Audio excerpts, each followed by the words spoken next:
सकते हैं। तो यह क्या होती है कि वे भौतिक राशियाँ जो मूल राशियों की सहायता से व्यक्त किए जाते हैं, ये स्वतंत्र राशि नहीं होती। अर्थात व्युत्पन्न राशि वे राशियाँ होती है जो कि मूल राशियों पर क्या होती है, निर्भर एवं विमीय सूत्र। भौतिकी में मूल राशियों के अतिरिक्त अन्य सभी भौतिक राशियाँ जैसे कि व्युत्पन्न राशियाँ अर्थात डाइवर्जेंट क्वांटिटीज को हम लोग मूल राशियों के पदों में व्यक्त। हेलो दोस्तों, आपका हमारे चैनल सेमेस्टर पाठशाला में स्वागत है। तो दोस्तों, आज के इस वीडियो में हम लोग BTUP first semester applied physics, जो कि ये हमारा लेक्चर 2 होने वाला है। इसमें हम लोग यूनिट एंड डायमेंशन जो फिजिक्स का फर्स्ट चैप्टर है उसी को हम लोग कवर कर रहे हैं। तो आज का लेक्चर हमारा 2 होने वाला है। आज का टॉपिक जो है वो आप लोगों को यहाँ पर दिखाई दे रहा है कि प्रिंसिपल ऑफ मेजरमेंट। इसके साथ ही डिफरेंट सिस्टम ऑफ यूनिट्स क्या होते हैं इसको हम लोग जानेंगे। और हम लोगों ने पिछली क्लासेस में फंडामेंटल क्वांटिटीज़ क्या होती है उसको जान लिया है और फिजिकल क्वांटिटीज़ क्या होती है। तो इन सभी को हम लोग कवर कर लिए हैं और साथ ही कितना चैप्टर हमारे हैं इसको भी हम लोगों ने पिछले वाली वीडियो में जान चुके हैं। तो यदि आप लोगों ने अभी तक वो वीडियो नहीं देखी है तो जा करके वह वीडियो पहले देख लीजिएगा, फिर उसके बाद इसको देख लीजिएगा। यदि आप लोग कॉपी बनाना चाहते हैं तो इसी प्रकार से इसको कॉपी भी बना सकते हैं। तो चलिए हम लोग दर्शन सीरीज के पार्ट 2 को अर्थात लेक्चर नंबर 2 को स्टार्ट करते हैं। तो आज का सबसे पहला हमारा टॉपिक यहाँ पर आप लोग दिखाई दे रहा है कि व्युत्पन्न राशि, अर्थात इसको हम लोग डिराइव क्वांटिटीज़ कह सकते हैं। तो यह क्या होती है कि वे भौतिक राशियाँ जो मूल राशियों की सहायता से व्यक्त किए जाते हैं, ये स्वतंत्र राशि नहीं होती। अर्थात व्युत्पन्न राशि वे राशियाँ होती है जो कि मूल राशियों पर क्या होती है, निर्भर होती है। मूल राशियाँ क्या होती है इसको हम लोगों ने पिछले वाली वीडियो में जाना था कि मूल राशियाँ वे राशियाँ होती हैं जो कि स्वयं से उत्पन्न होती है, उन्हीं को हम लोग मूल राशियाँ कहते हैं। और मूल राशियाँ जो होती है हमारी वह 7 प्रकार की होती है। 7 हमारी मूल राशियाँ होती हैं। तो व्युत्पन्न राशियाँ वे राशियाँ होती हैं जो कि मूल राशियों की सहायता से ही क्या होती है, उत्पन्न होती है, उसी को हम लोग व्युत्पन्न राशि कह सकते हैं। इसके शब्द में ही व्युत्पन्न है। तो व्युत्पन्न अर्थात उत्पन्न होगी किसी न किसी राशि से, तो यह हमारी मूल राशि है। ये स्वतंत्र राशि नहीं होती, ये आपसे पूछा जा सकता है एग्जाम्पल में, जैसे कि क्षेत्रफल हो गया, वेग, घनत्व। तो ये हमारे व्युत्पन्न राशि के एग्जाम्पल लिख सकते हैं आप लोग। इसके साथ ही हमारा जूल भी हो सकता है, फोर्स भी हो सकता है। फोर्स जो हमारा होता है यहाँ पर F इक्वल m/a।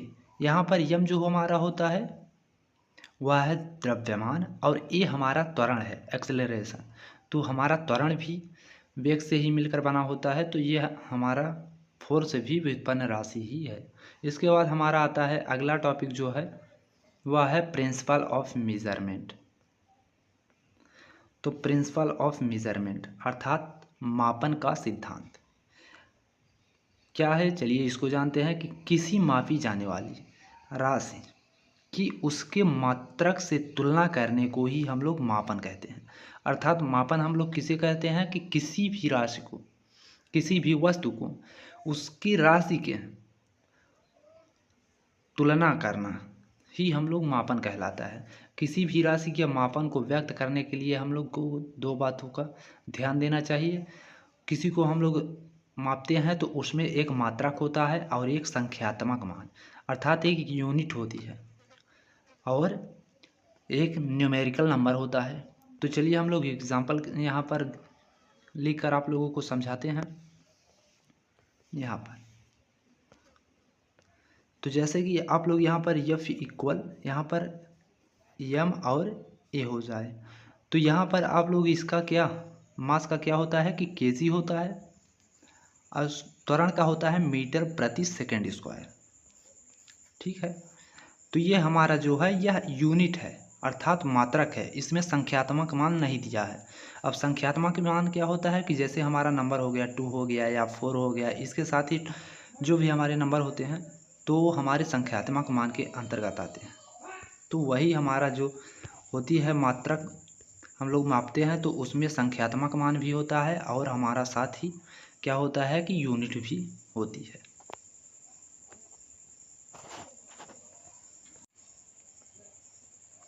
तो मात्रक क्या होता है कि वह यूनिट वह होती है जो कि भौतिक राशि जिसको हम लोग मापते हैं उसको हम लोग यूनिट कहते हैं। जैसे कि हमारा मास का होता है केजी, मात्रक होता है, इसके साथ ही न्यूटन होता है हमारा फोर्स का, और जूल होता है हमारा क्या, कार्य का। तो संख्यात्मक मान क्या होती है कि वह वैल्यू जो कि हमें नंबर परिणाम व्यक्त करती है उसी को हम लोग न्यूमेरिकल नंबर कह सकते हैं। जैसे कि 2 हो गया, 4 हो गया, ये हमारे सभी नंबर के अंतर्गत आते हैं। और केजी मात्रक जैसे होते हैं तो वो हमारे मात्रक कहलाते हैं। तो यही हमारा मेजरमेंट का सिद्धांत कहलाता है। एग्जाम्पल के लिए आप लोग यहाँ पर देख सकते हैं, एग्जाम्पल यहाँ पर है कि यदि यक्स भौतिक राशि है जिसका संख्यात्मक मान n है, n से हम लोग संख्यात्मक मान को व्यक्त करते हैं, और साथ ही संगत मात्रक को हम लोग u से प्रदर्शित करते हैं। आप लोगों को वहाँ ऊपर दिखाई दे रहा था। तो यहाँ पर भौतिक राशि अर्थात हम लोग यक्स से इसको यहाँ पर डिनोट किए हुए हैं, आप लोग किसी और से भी डिनोट कर सकते हैं। तो n इंटू यू को हम लोग ये लगा देंगे मार्ट, तो ये इस प्रकार से हो जाएगा। तो यहाँ पर n इक्वल हम लोग निकालना चाहेंगे संख्यात्मक मान के, तो यहाँ पर भौतिक राशि अपान हमारा ये है u जो कि मात्रक है। तो यदि हम लोग यहाँ पर भौतिक मात्रक को या फिर भौतिक राशि को हम लोग यदि कांस्टेंट कर देते हैं तो क्या होगा, इसको चलिए हम लोग जानते हैं।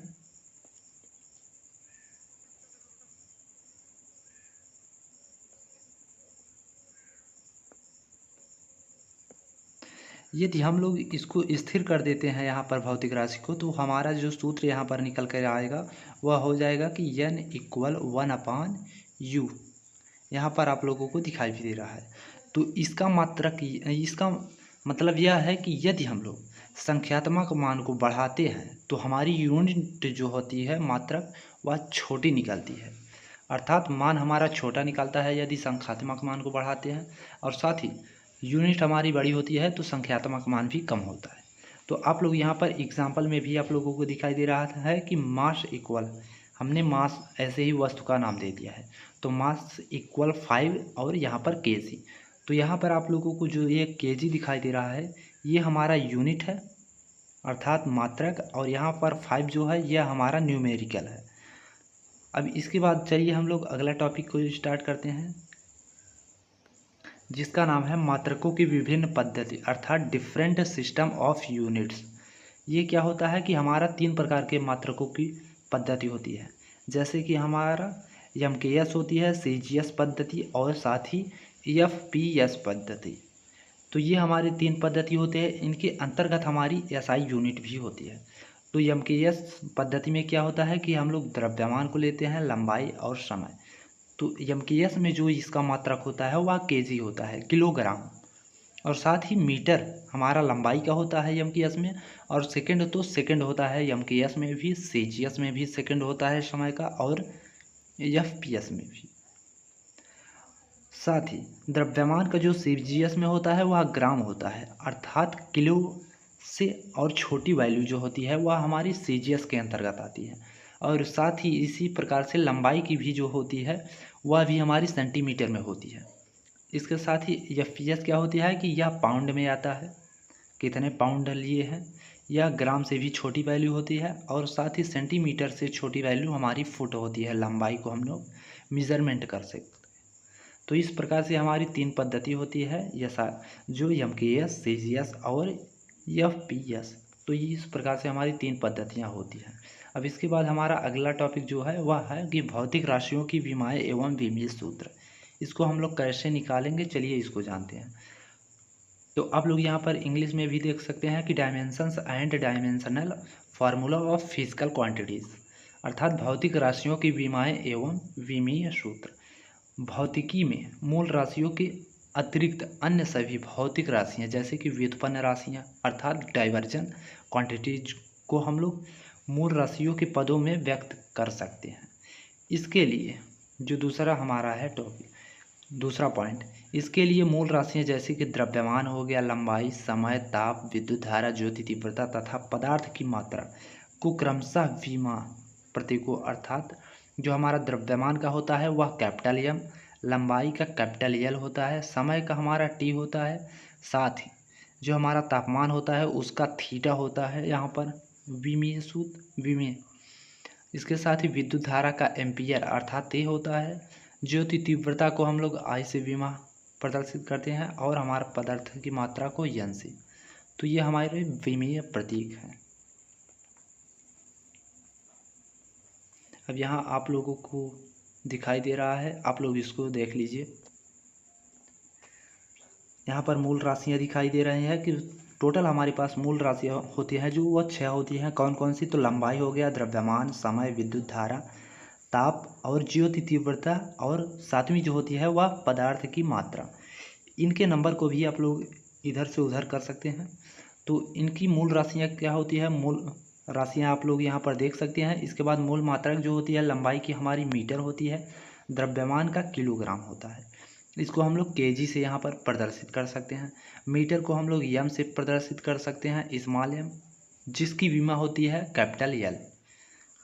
और साथ ही द्रव्यमान को हम लोग, जो मूल मात्रक इसका होता है वह किलोग्राम होता है, इसका प्रतीक होता है केजी, और इसकी विमा जो होती है वह कैपिटल एम होती है।